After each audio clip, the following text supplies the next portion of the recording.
दोस्तों, intermittent fasting वजन कम करने का एक प्रभावी तरीका है जो कि आजकल काफ़ी लोकप्रिय हो रहा है। इस दौरान उपवास रख के आपको अपने वजन को नियंत्रित करने के साथ में आप अपनी बॉडी को फिजिकली और मेंटली बूस्ट अप कर सकते हैं। नमस्कार, मैं हूं डॉक्टर संजय सुंद्रियाल और आज हम बात करेंगे इंटरमिटेंट फास्टिंग से जुड़ी हुई कुछ बातों के बारे में।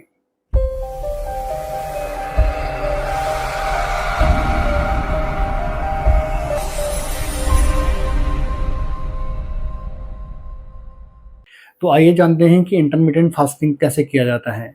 इसको बेसिकली 3 तरीके से किया जा सकता है।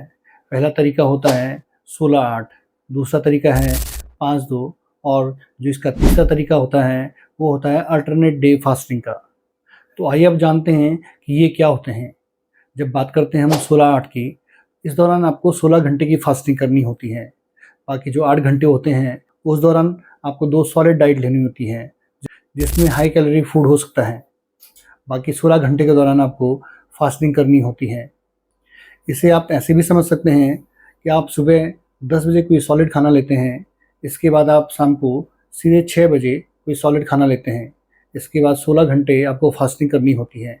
शुरुआती दौर में इसे आप 14-10 के रेशियो में भी कर सकते हैं। अब बात करते हैं दूसरे तरीके की, यानी कि 5-2 की। इस दौरान आपको हफ्ते में 5 दिन सॉलिड खाना खाना होता है, यानी कि 5 दिन आप नॉर्मल तरीके से खाना खाते हैं और उसके बाद के जो 2 दिन होते हैं उनमें आप फास्टिंग करते हैं। ये भी इंटरमिटेंट फास्टिंग का एक तरीका है। और इसका जो तीसरा तरीका होता है वो होता है अल्टरनेट डे फास्टिंग का। इसमें आप 24 घंटे नॉर्मल डाइट लेते हैं और इसके बाद अगले 24 घंटे में आप फास्टिंग करते हैं। इसे अल्टरनेट डे फास्टिंग कहा जाता है। दोस्तों, इंटरमिटेंट फास्टिंग का मतलब ये कतई नहीं है कि आपने इस दौरान कुछ भी नहीं खाना है।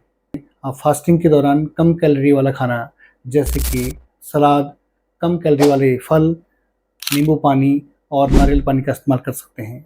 इसके अलावा आप अंकुरित अनाज भी थोड़ी बहुत मात्रा में अपने डाइट में शामिल कर सकते हैं। दोस्तों, अब बात करते हैं कि इंटरमिटेंट फास्टिंग कैसे काम करता है।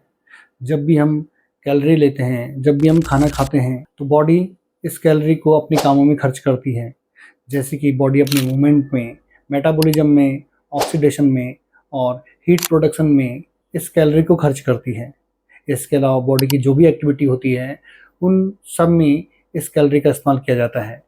लेकिन कभी अगर हम ज़्यादा कैलोरी का इस्तेमाल करते हैं लेकिन उसको पूरी तरह से हम खर्च नहीं कर पाते हैं, बॉडी उसको फैट के रूप में डिपॉजिट कर लेती है और इससे हमारा मोटापा बढ़ने लगता है। तो जब भी हम इंटरमिटेंट फास्टिंग करते हैं तो फास्टिंग के दौरान हमारी खाई हुई कैलोरी जब बर्न हो जाती है, खर्च हो जाती है, तो उसके बाद बॉडी अपनी डिपॉजिट की हुई फैट को बर्न करना शुरू कर देती है, उसका यूज़ करना शुरू कर देती है, जब तक कि हमें बाहर से कोई कैलोरी मिल नहीं जाती है।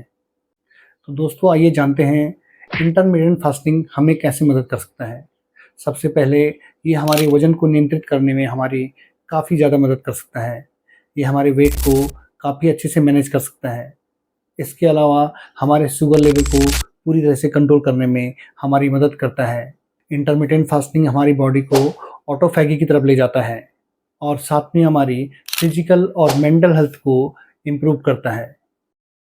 दोस्तों, आइए अब जानते हैं कि इंटरमिटेंट फास्टिंग कब नहीं करनी चाहिए। अगर आप डायबिटिक हैं, आपका ब्लड शुगर लेवल ऊपर नीचे रहता है, ऐसी कंडीशन में आप इंटरमिटेंट फास्टिंग नहीं कर सकते हैं। जो महिलाएं गर्भावस्था में रहती हैं, प्रेग्नेंट हैं, उनको भी इंटरमिटेंट फास्टिंग करने से बचना चाहिए। बच्चे जो टीनेज में हैं और बुजुर्ग जो 60 साल के पार हैं, उनको इंटरमिटेंट फास्टिंग से दूर रहना चाहिए। अल्सर वाले पेशेंट को या फिर जिनको हाइपर एसिडिटी होती है, वो इंटरमिटेंट फास्टिंग बिल्कुल भी ना करें। इससे उनकी समस्याएं और ज़्यादा बढ़ सकती हैं। दोस्तों, इंटरमिटेंट फास्टिंग आपके वज़न कम करने का एक इफ़ेक्टिव तरीका हो सकता है। इंटरमिटेंट फास्टिंग आपकी मेंटल और फिजिकल हेल्थ को इम्प्रूव कर सकता है। लेकिन दोस्तों, आपको एक सलाह दी जाती है कि आप जब भी इंटरमिटेंट फास्टिंग करने जाएं, अपने डॉक्टर को कॉन्टैक्ट ज़रूर करिए। दोस्तों, अगर आपको ये वीडियो पसंद आई हो तो इसे लाइक करें, शेयर करें और चैनल को सब्सक्राइब ज़रूर करें, क्योंकि ये हमारी हौसले को बढ़ाता है। Thank you very much.